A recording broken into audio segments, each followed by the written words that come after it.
and welcome, Must Players, to episode 13 for 2019. I'm Mark Cinematino, and this is the Must Play podcast where we chat everything tech, gaming, film, frankly, anything we want to talk about. Sitting beside me, as he has from the beginning, is Julian Price. Jules, how are you? I'm pretty good. I'm actually really excited for this episode. I've got Meso back for one. I know. I mean, he's been gone for weeks. It might even be months at this point. I normally sit over there cooking buttons and stuff. Well, how have you been? All right. Yeah? It's not like I didn't see you earlier today. Or No, anything. yeah. That's fine. We're happy to have you back, May. So we're talking plenty this week. All three of us, plus Tim Finesse, went and saw Toy Story 4 on Monday night.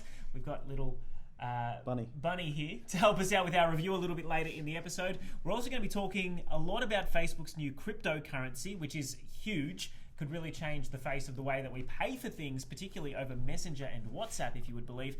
And we're also going to be having a little bit of a chat about a new Mario game coming to our mobile devices. But before we do, we've got a sponsor for this week's episode, Moondog Brewery, who are based out of... Is it Abbotsford. Abbotsford. Mm-hmm. Not too far away from where you live, Meso. I frequent in there a lot. Yeah, a lot. A lot. You've poured a bit of money into this company, and they've been nice enough to send us a bit of their beer. I'm putting their kids through college.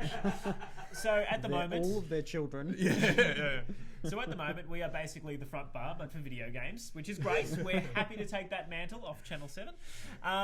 But we are, of course, called Must Play. But just quick review, mate. So you like these beers? Yeah, I do. They're really good at sort of specialty beers. So they have...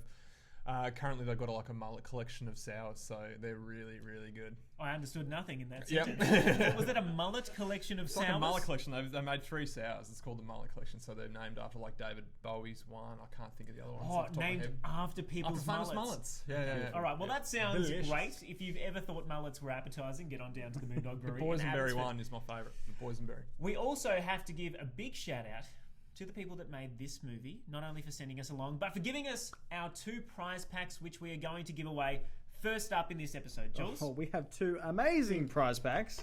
If you entered the competition, it was run on our Facebook page. You were in for a chance. Mm-hmm. All you had to do was comment, a couple of mates, and then share the post. And we're seeing a bit of it right now. It's, of course, for Captain Marvel. This is our galactic giveaway. Fantastic film when we saw it. It was really the big setup to Avengers Endgame. Of course, Brie Larson was... I suppose there was a bit of doubt about what her character would be like. I really liked it. It's all about girl power. Gave it a pretty positive review, although it wasn't my favourite Marvel movie. That being said, I think she's going to be critical to the whole next generation which come out. So if you haven't seen this origin story, now is the perfect time. It came out on Blu-ray today. Today, you can get We're it giving now. away 2 prize packs which look like this. You not only get the Blu-ray, but you get, what is it, Jules? A backpack, You get a cap? backpack, a cap, you get a light-up USB, and a special Captain Marvel notebook. Well, thank you so much to everyone who interacted with us on Facebook and Instagram for this one. We said we were going to pick 2 winners who not only liked the post, shared it, and also tagged 2 of their friends that they can watch this movie with. And we have the winners, Jules. Do you want to announce? Do we need like a drum roll of some kind? I didn't download it. That'll look. The production on the show is second to none. Oh, congratulations to Lachlan. And I'll let Santa reveal our next winner. It will be Carla Kerr. Hopefully you're both watching tonight. That is Lachlan. I want to say Arihi. I have no idea how to pronounce that last name. We'll send you a message on Facebook and we'll let you know how you can claim your prize. Thank you to everyone who entered. Of course, we've got plenty more to come up in terms of giveaways in the coming weeks. So if you didn't win this time, please make sure you're on board next time. It was all random, but maybe next time we have like a little bit of a competition that involves not a 25 words or less, but we want a laugh. Bit of creativity. We want a laugh. Either way, congratulations, Lachlan and Carla. Biggest news item for me during the week, Meso, was the fact that Facebook is launching a cryptocurrency. Now, do you know much about crypto at all? I know that a lot of people went very badly and very few people did very well with cryptos, but I just know it's a risky stock market, basically. Well, it basically was a bubble. Yeah. The value of cryptocurrency is pretty hard to judge because it's not necessarily associated to anything else in the world. It is just supposed to be, at least for example with XRP, which is Ripple, it's like a go-between for banks. That's where they saw the money really being there for. It peaks and troughs really quickly. Yeah, I mean, it's troughed. It's troughed hard for me. Don't want to say how much I lost, but... Anyway, Facebook has come out during the week and announced this. It is Libra. Their software is going to be called Calibra, and it is their new platform which is going to run through not only Messenger but also WhatsApp with all of these partners. You can see MasterCard, Uber, there is Visa as well as Spotify. There's more than 30 that are all coming together to form a brand new cryptocurrency. I mean, Jules, is this something that, first of all, you thought Facebook would do? And is it something that you would be interested in? I didn't see Facebook doing it, and no, I'm too scared to dip my toes into this water. They say that they're not going to be associating your money with your social media accounts. It will still run through Messenger, but basically the data... That's so strange. How could it not? Yeah, and like when I think of security, Facebook's down the bottom of that list. I mean, I'm off Facebook because I've already been hacked. So now I don't have Facebook. Well, of course, you don't need to necessarily have a profile to do this. No, yeah. This really will be for anyone that's got Messenger or WhatsApp. It'll just be like a simple way to send money if you have it hooked up. But is that something that you think is potentially interesting? It's definitely going to be a game changer because someone that big, it'll be. Yeah, I mean, because I'm with Commonwealth here in Australia, and they have a similar. It's not similar. It's not like a cryptocurrency, but you can pay over Messenger and over a phone number on that, just like that sort of. So I'm not interested in that at all. Fair enough. Well, for people that are, it will be hopefully launching, they think, in mid next year. They do have a lot of private backers with Visa, MasterCard, as I mentioned, who are all basically jumping on this to try and create a digital wallet that can be quote unquote trusted, because there is a lot about Bitcoin in particular that was viewed as very fickle. Obviously, there were a lot of coins which were being created which were never designed to actually be used in real life, and this is the difference for this one. They're hoping that is what gets this over the line. And I saw PayPal's one of the 30 as well, and nearly everyone's on PayPal already. Well, look, I think if it does anything, I mean, what I hope above all cryptocurrency does is that it just makes all payments instantaneous. Yeah. Because even now, when I transfer money out of my bank accounts, it can take 2 days, sometimes even 3 days if it's over a weekend to actually appear. Which it's bizarre that happens. It seems ridiculous. And I know they've got to go through their checks and balances, but it just seems a bit wrong. Crypto can do that in a matter of seconds with their blockchain technology. Facebook is going to have their own version of blockchain technology. How that's actually going to work, they didn't say, because obviously it's all very secretive and they don't want anyone to be able to hack into it. But Libra and Calibra are their brands. I think it's very interesting that they've gone for Libra, which is, of course, the star sign for balance and all the rest. And also women's hygiene products. Yeah. I mean, yeah. I don't know. Yeah. Well, look, either way, it has blown that out of the water, because now if you literally just type in Libra to Google, that's all you get. It's just Facebook. So brand recognition has gone through the roof on them. Jeff, can I just quickly ask, off screen, would you sign up to an app that allowed you to just trade money via Facebook? A shake of the head. That's a big shake no. of the head. If it's got nothing to do with iTunes, he doesn't care. That's right. Correct. He's still upset about his iTunes missing, but when it comes to Libra and Facebook, he's not too concerned. Let us know what you think. Obviously, this could be a massive change, not just for the way that we interact with social media, but with the way that we handle money in general. I think it's going to be huge. I think China has a similar system at the moment with WeChat, or a similar thing. Last time I was over there, every shop was using it, and you paid just by PayWave on your phone, essentially. It's a similar sort of thing, though. It is very similar, although this one has fewer communist overtones. Yes. But you're not going to be monitored by the government. You probably will be monitored by Facebook, but they say they won't be. We'll see what actually comes to fruition in the middle of 2020. But please let us know what you think of Libra and Facebook's foray into cryptocurrency, because I think it's going to be a big one. Just quickly, shout out to Polar Knights. Thank you for following us on Twitch. Absolutely. We are on Twitch and YouTube. So we're streaming live on 3 different platforms at the moment. You can also catch us on Facebook as well as Instagram and Twitter, our social medias. Best dad ever, apparently. You're the only dad here, Jules. Who said that? Who gave us the best? Polar Knights has said best dad ever, streaming with his 2 kids. I love Dad's jumper.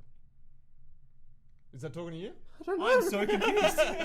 This might be the most ambiguous comment we've ever received. We'll move on to another sort of streaming service. We're not talking about the ones that we're currently on, but Netflix. We know that they copped a lot of flack when they signed up Adam Sandler to a 6-movie deal. His latest film, which is a murder mystery, in fact it's called Murder Mystery, has had... Wow. He wanted to make sure that you knew what you were getting with the title. It obviously stars Adam Sandler and Jennifer Aniston as well. basically the concept is they as a couple get invited on this vacation, there's a murder, and they don't want to be framed for it. Now, sounds painfully generic, but it's had the biggest box office opening on Netflix ever, Jules. Well, by reading into it, it's pretty much one of the top opening films of all time. Yes, if this was in the cinemas and as many people that watched it over the opening weekend, which I think was something like 30 million, 31 million metric accounts have watched it in the first 3 days alone, then I think it would only be lagging behind the Marvel movies so far this year as a box office hit. Now, obviously, slightly different. People don't go to the movies and pay $17 to watch this. They just sort of sit on their couch and it's there all ready for them to stream. I gotta say, I didn't really see much about this movie at all. I didn't see any promo for it or anything. I saw it on the opening screen on Netflix and just went Adam Sandler, scroll past. Well, see, these days you don't look at Adam Sandler these days or Jennifer Aniston and go, "Oh wow, what a great cast!" Bankable stars. You're like, they're still great actors, but there's just nothing there special anymore, I feel. They both just play themselves. Let's be honest. It's gotten to a point where they play themselves. That being said, a lot of people still love Adam Sandler. I know, obviously, you're someone that... No, Happy Gilmore. What a movie. Fantastic. Of course, the originals, but lately. I don't think anyone was looking at... what was that vacation one where it's all the dads? All the dads, that was at the lake. Yeah, whatever that one is, bad. It's pretty bad. The dads at the lake. Seemingly, it resonates with Netflix audiences. I mean, 31 million in the opening 3 days is an obscene amount of views. I know it's not the same as going to a cinema, but is this the way you sort of see us consuming stuff in the future, Jules? Is it all going to be streaming? Or I feel... I don't know. I hope the cinema never dies.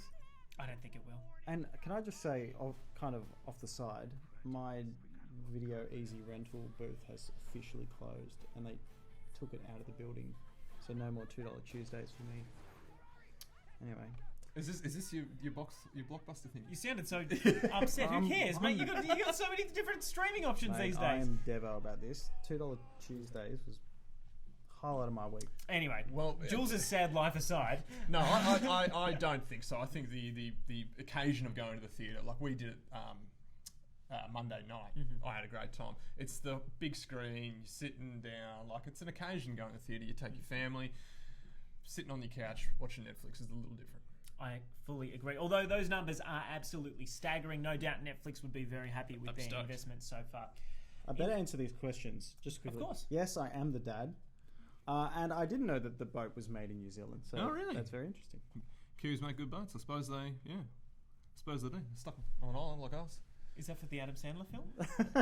what boat are we talking about right now? In the film, there's a massive yacht. The big yacht, yeah. Oh, okay, all right. Yeah. God, I haven't even seen the film. Well, out of context, I couldn't understand. Anyway, we'll push on past that. We're not worrying about Netflix anymore. I want to talk about a video game. Of course, last week was our big E3 blowout. We discussed all the major news. This week, we got a tidbit of information about a new Mario game, which isn't coming to the Switch. It's actually coming to our mobile phones. That being said, not a traditional Mario game. It's a Dr. Mario. Of course, if you like killing viruses with similarly coloured pills, this might be the game for you. Nintendo revealed it today.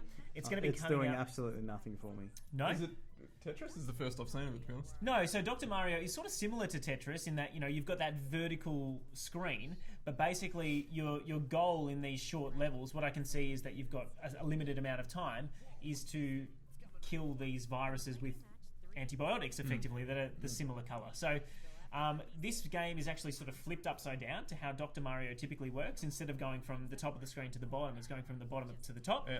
And for phones, it's obviously clearly been designed for phones. It's all tap and swipe. I was going to say, I'm guessing this is like Mario Run, where it's all just one control, button push, that's it. I think that's what Nintendo is going for with their designs. We saw the same sort of thing with Fire Emblem, the Animal Crossing game. It was all very simple. And the Mario Kart game, which is coming out, which is in beta at the moment, we know it's all just... It will just be swipe. Yeah, it's just swiping with your thumb. So I think they're still going for that one-touch, simple mechanic. It's out on July 10, and you can pre-register now to be one of the first notified when it launches worldwide. But of course, you can also just check it out on the day. Well, if Candy Crush is anything to go by, it'll probably be hugely successful. I don't know how they're working in microtransactions just yet. I'm sure there will be something like that. When you run out of plays, you must purchase more. You get like 5 goes every half hour. Buy more capsules. Buy more drugs. That being said, Nintendo has said that they don't want to lean too heavily into microtransactions. They don't want to feel like they're ripping their consumers off. So Ultimately, I'm sure there will be microtransactions. Obviously, we can see that there's different worlds and stuff that you're traversing through, different levels that you've got to unlock.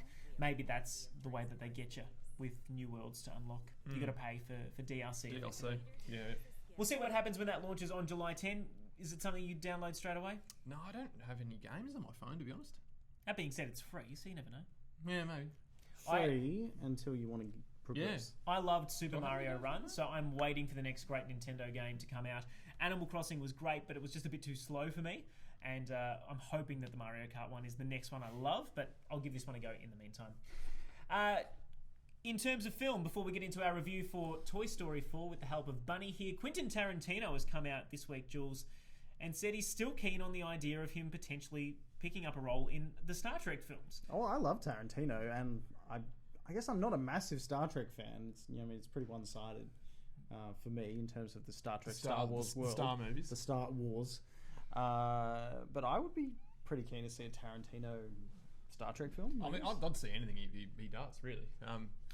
Once Upon a Time in Hollywood looks great. Looks so good, doesn't it? Yeah. And I recently rewatched Django Unchained, and oh my god, that movie's fantastic. I was actually waiting for the preview of that, but then I realised we were watching Toy Story 4. And you won't see the new Tarantino Tarantino in the preview of that, am I? Well, the famed director has spoken to comicbook.com, and he's made a couple of different comments. Of course, this isn't his script, as I think Meso might have mentioned to us earlier. I think the script is written by someone else. The name eludes me. And Tarantino is going to, read over it, tweak it. So, yeah, I guess that's what he does. So, obviously, he likes the skeleton of it. I think he loves it, yeah. And he's come out and said that he's still keen to do it. Obviously, he's been pretty busy with other films in the meantime, with Once Upon a Time in Hollywood not far away from hitting theatres. But he has made a couple of different... he's given them a couple of different quotes, which allude to the fact that it will not be a PG-13 movie at all. In fact, he said, "Oh yeah, it's an R-rated movie. If I do it, it will be R-rated." Now, I don't know how you do that in a Star Trek universe, which has always been PG-13. I would be more shocked if he said it was going to be PG-13. Imagine Tarantino not making an R-rated movie. Yeah, that'd be very, very strange. I mean, just think about what Star Trek is. Yeah. Right? There's a lot of lasers and stuff, so you're not expecting the big gory deaths, which can push a film into the R-rated territory. Does he introduce a theme, something thematically, which is a little bit iffy, like he did with Django with slavery, or does he go? No, they'll have some knives and stuff like that in it. Or does he just take a full right turn into some weird alien sexuality? Hardcore sex scenes. I think that's what every Star Trek fan probably wants. Which, by the way, it looks like they've slipped into Men in Black, the new one. Like, it looks like Chris Hemsworth gets out of bed with an alien. It's just from the trailer. I haven't seen the actual film, but I got a hint of that, and I was just like, I don't know what you're talking about. Yeah, something's a little bit quirky here. Well, Fish has seen that movie, but his flight was delayed, so he couldn't be there. We were hoping to get his impressions. They'll have to wait for next week. But while we are all here, us three, let's talk about Toy Story 4. I've got this little bloke here, Bunny, who is just... I love the fact that... I think it was Funtastics. Is he in prison? Yeah, he makes a sound. You know, I am really glad I met you. Oh, isn't that just sweet? Oh, my good Bunny. He is, of course, one half of the dynamic duo Ducky and Bunny, who are carnival toys that you can interact with, I suppose, or that the toys come across, and they join their troupe. Now, Toy Story 4, I don't know what you guys were expecting from it. Just your general thoughts first. I didn't have high expectations. I kind of wasn't really screaming for a new Toy Story film. I don't think anyone was, given how well the third one ended. But when they announced a fourth one was coming, I mean, we all hoped it would be taking it to a new high. Did it reach it? I think it did. It did? For sure, yeah. I like this one better than the third one. Really? Meso? I really liked it. But the third one's sort of... I think it's probably sits underneath the third one for me. Well, I think it's different. The third one's quite emotional. This one's just laugh out loud funny. It is. It is funny throughout. Yeah, it's really funny. The new characters, both Forky as well as Ducky and Bunny here. Yeah. Duke Kaboom, which is played by Keanu Reeves, who is the flavour of the month at the moment, as well as this new character Gabby Gabby, which you can see on screen right now in the antique store. Her and her marionette men are genuinely terrifying. Frightening. Oh my god! You jumped a mile. Yeah, there was one moment where I genuinely almost had a panic attack in that film. But while she's on screen, let's talk about Bo Peep, because they have reinvented this character in a way I wasn't expecting, Jules. I loved it. It was great to see her dressed down and just in the thick of it. no spoilers, but yeah, she's a badass in this movie. She's able to handle that cane, which she would typically be using to herd sheep in just the most badass way. She uses it almost like Rey does in Star Wars, like a dual ended It has lightsaber. multi-purposes, that thing. And we get to see her sheep, Billy, Goat, and Gruff. Yes, which Woody can't remember the names of initially, which is quite hilarious. I'm amazed you did, actually. Look, it's a great story. It's it really delves into, I suppose, what Toy Story always has, which is the fear of outliving your usefulness, which is something that has plagued Woody in particular for a long time. And even though they do it in a slightly different way, I think it does. I mean, does it add? Because Toy Story 3 finished so well. I think it adds. Forky adds a sort of layer of like a character struggling with identity, and I think that sort of adds another layer that that removes it from the what you said about running out of purpose. So he's a different sort of character that they added, and it works an absolute treat. Because I think so many people relate to that sort of, finding your identity, especially kids. I think that is definitely the theme of this movie. Yeah. Finding your place. Finding your place, yeah. And of course, it does harken back to those old school Toy Story themes where, I mean, it's almost like Woody is the parent. And there's a lot of that, you spend so much time with this kid who eventually grows up and wants to do things on their own and goes to college or gets married or whatever it may be. And you're just sort of sitting there like an empty nester. Something you've got to look forward to, Dad Jules. I'll leave eventually, Jules. They'll fly away. Oh, please. Your beautiful baby girls. No, What that would is you a do long without time away. them? Look, I also thought the film was great. If you were to give it a rating out of 5, I mean, it would easily be above 4. Yeah. Where it sort of sits in that scale is sort of up to your personal enjoyment. Wouldn't say it's perfect, but it's definitely a 4.5. No, I mean, I had a few issues with the ending, which I won't spoil here, but I definitely don't think it's as emotional an ending as we got in Toy Story 3, and I think that's the biggest problem for me is not that I didn't enjoy the movie. I loved the movie. Like, what a way to spend an hour and a half or however long it goes for. But I still have such a special place in my heart for Toy Story 3 and the way that wrapped up. I mean, the original Toy Story came out when I was like 5. I loved that. I loved the second one. And it finished so perfectly that I thought this might be not a bit of a cash grab when I initially saw it, but just a way for them to have another solid film that they bank on. And it's so odd that we get 4 films. Like, do you think we get another one after this? I don't know. I'll tell you what, the animation in it is unbelievable. Well, I watched the first Toy Story the other night. Oh, really? They've Can you improved play a it little again bit. for us, Mesa, because we'll have a bit of a look at the detail that they've done. Where is it? There I mean, this is one of the opening scenes of the film after Woody goes to preschool and... Woody? The amazing is the carnival setting, which I think is later on in the trailer. It is. Yeah. I just find it incredible how expressive they were able to make a spork. Yeah. He literally has 2 googly eyes Yeah. and what is it, like an elastic band mouth or something, and you actually feel like he's a genuine character. Yeah. It's quite crazy. But look, I think you're right. The lighting in particular in this film was second to none. I would love to go back and watch the original Toy Story. I was watching some of the Toy Story 2 behind the scenes making of this morning as I was getting ready for work. Because, by the way, did you know that they accidentally deleted about 90% of that film? What do you mean? Sounds like something I did. Well, as in the all of the assets, 3D files. yeah, all of the 3D files were held in one computer at Pixar, right? Yeah, almost like a hard drive. And Whoops. there was somebody doing some system maintenance, and they accidentally, it wasn't like highlight folders you want to delete. It was an old school Linux system. So they had to actually punch in the command, and they inputted it incorrectly. So instead of deleting a few files, it deleted everything. And so by the time that the Pixar people working on it realized, like, Woody's hat had disappeared, then his badge had disappeared, and then he disappeared, they called up to stop it, and about 90% of it had been... So this was in the making of Toy Story 2? Yeah, less than a year away from its theatre. Well, that person was theatre fired or release. killed. But what ended up happening was there was one of the head animators was pregnant and gave birth and was working from home during the actual making of the film, and she had a backup of everything on her computer. So they managed to bring that into the Pixar Animation Studios and pull everything off that one That's computer. amazing. Mat leave, paid in full. Yeah, exactly. Yeah. If ever you need a reason, employers out there, to give your women better maternity leave, that may be it. And backup if you're And a entire hard drive. server. Yeah. Yes. Now, of course, we all love the film. I would definitely urge you to go see it. We have the poster behind us. It's out officially on June 20, which is tomorrow. Tomorrow, yeah. If you haven't booked your tickets, just go see it. It's a really good film, actually. Yeah. Before we talk about the games that we're playing this week and what we want to wrap up on, Jules, you've got a challenge All for right. us. So, Toy Story 4 out tomorrow, as we just said. We get a new character, and his name is Forky. Yes, we've spoken about him a little bit already. He is something created by a preschooler. And I thought we should all have a turn at making our own Forky. Okay. Now, you did this with your daughter earlier in the week, I did. so you have an unfair advantage.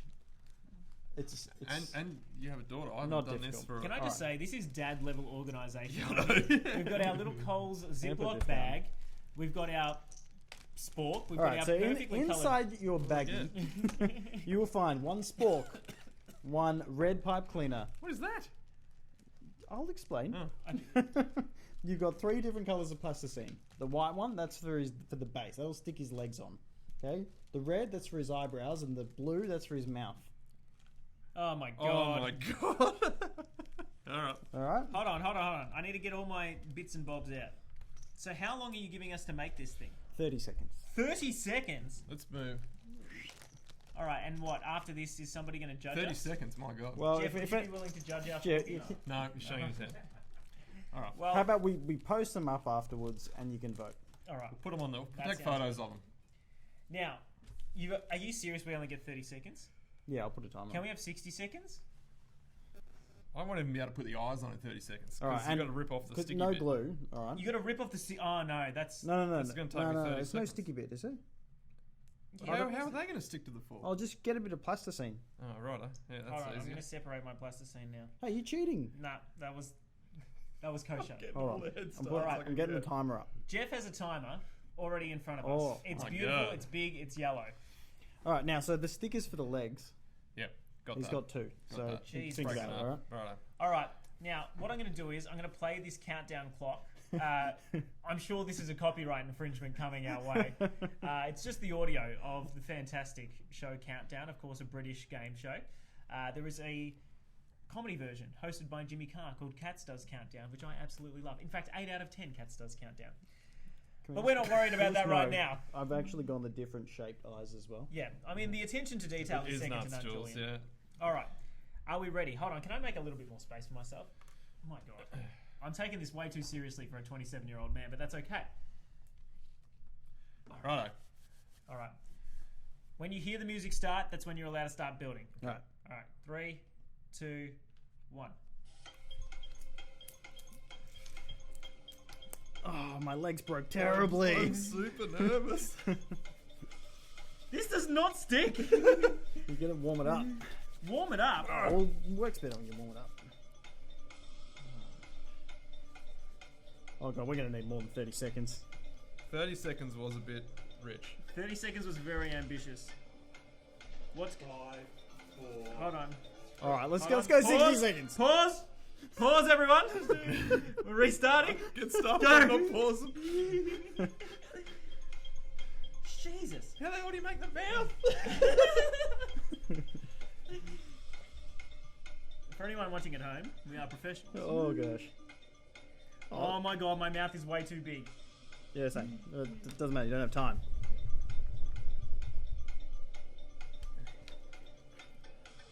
Oh, gosh.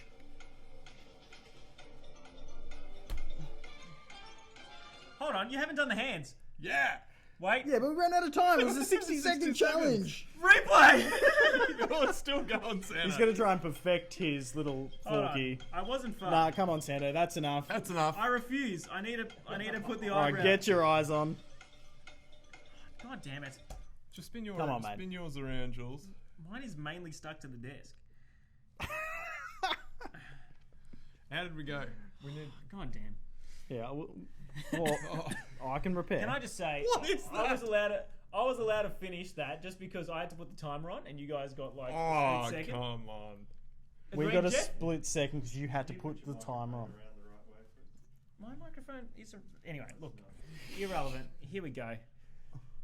Come on, my Forky, stand up, man.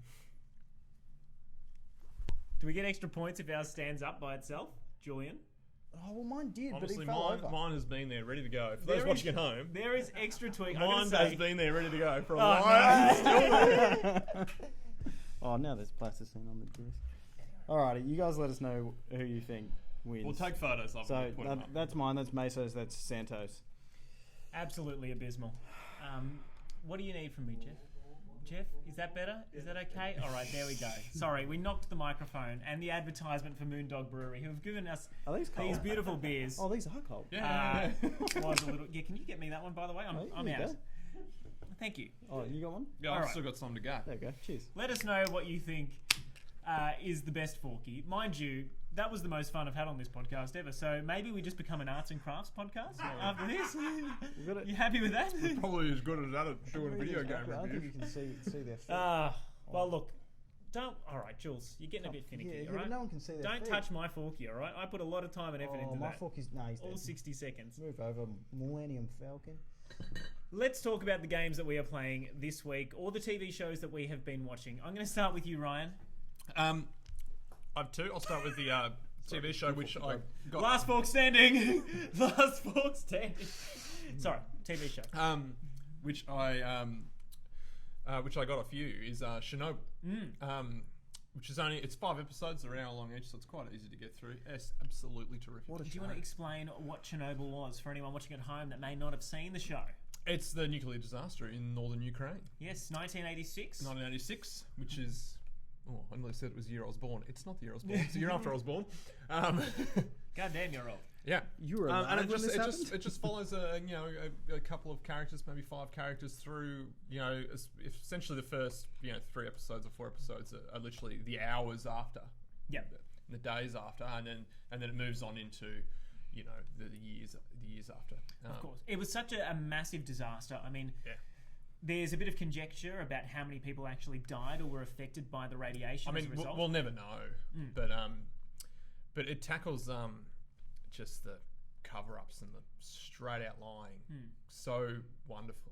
Like you just sit there watching it on the edge of your seat, going, "What?" We should mention that it is a dramatisation, so it's not Dramatisation, and it's also a British TV show, so it's British actors, British accents playing. I did think that Russians. was a little bit strange going into it. It is, but I'd rather them do that than to have British actors doing Russian accents. I'd rather them just go, stuff it. The show was that good, I probably could have watched it with subtitles. Oh, yeah, I probably could have too. Yeah, the first episode Did you finish it? is. Of course. Oh, you have finished it. Yep, Yeah. I finished it. The first episode is like on the edge of your seat the entire time. Yeah. And it's not really something you can spoil because, of course, it's part of history. Yeah, like, it's like it, how was Titanic? it moves.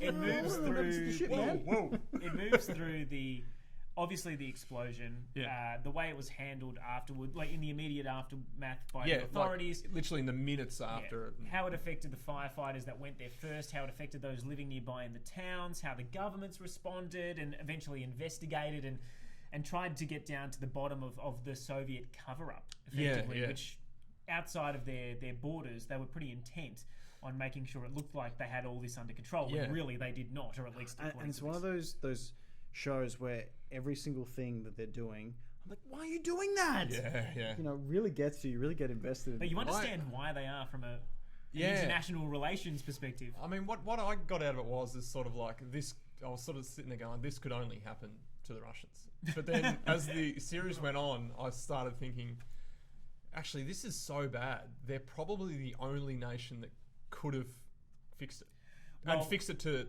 as well as they did. That we know they did. The response from all of the Just 'cause this- politicians just being like, "You've got whatever you need." And I mean, this isn't modern day Russia. This is Soviet Russia. And just they go, you have whatever you want, and then they just have. Can we have the entire nation's worth of liquid nitrogen? Yeah, it's there the next day.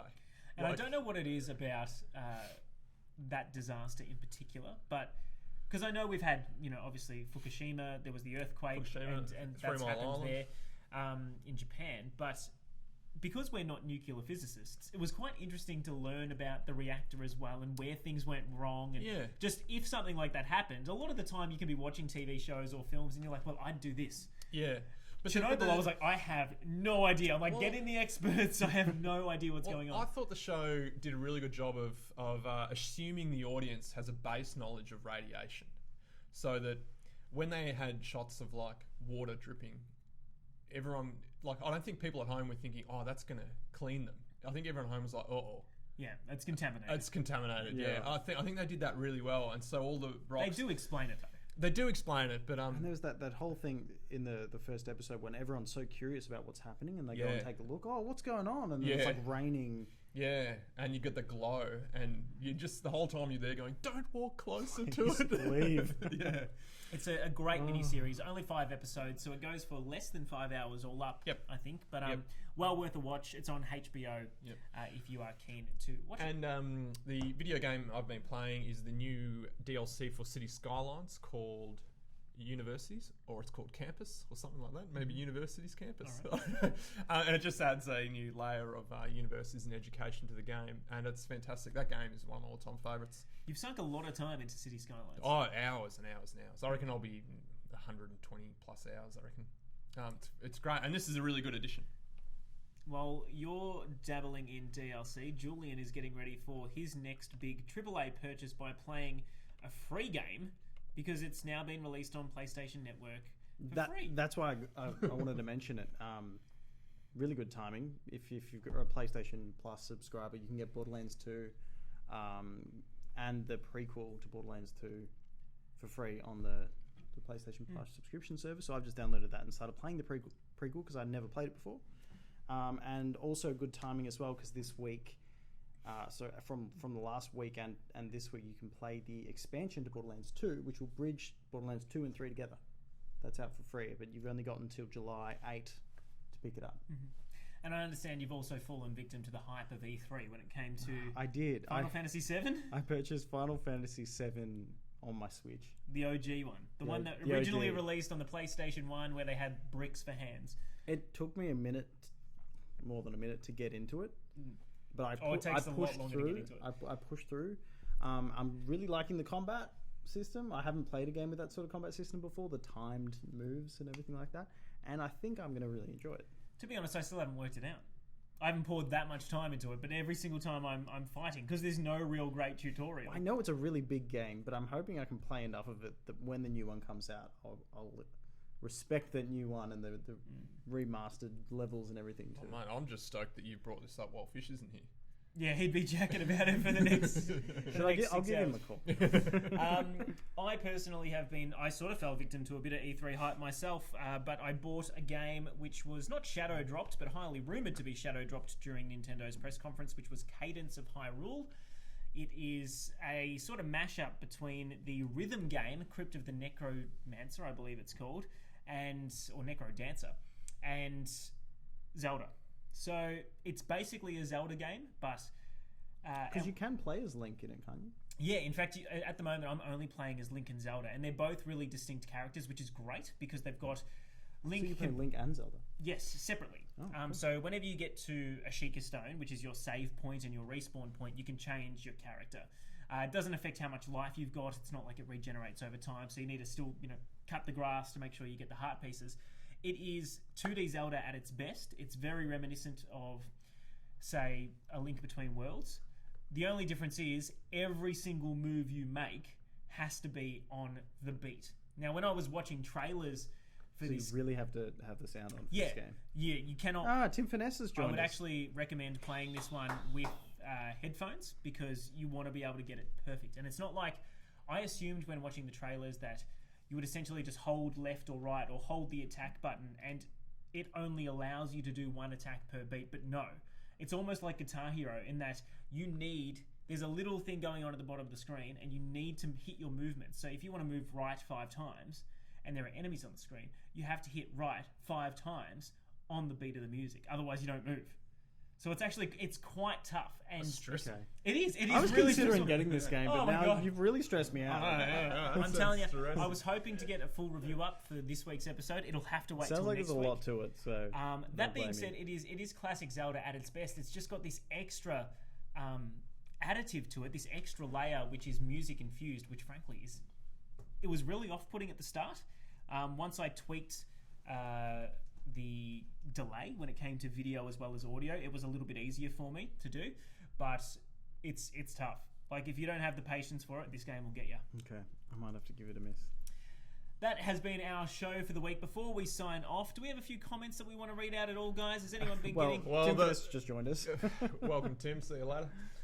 Plus Rush! Polar Knights on Twitch, our resident Kiwi, is telling us that he wants to teach us how to play rugby, which is fair enough. We suck at rugby. Yeah, I mean, did you see that police officer who crash tackled the bloke mid-press conference? Put him in the Wallabies. Yeah, Get that man in the lineup. I think he needs to be. Get him in the lineup. And lost Folau for Folau reasons. God, what are we doing? Anyway. And yes, Fish has missed his flight. So that's... Well, no, sorry. He didn't miss it. It was delayed. I should clear that up. Same thing.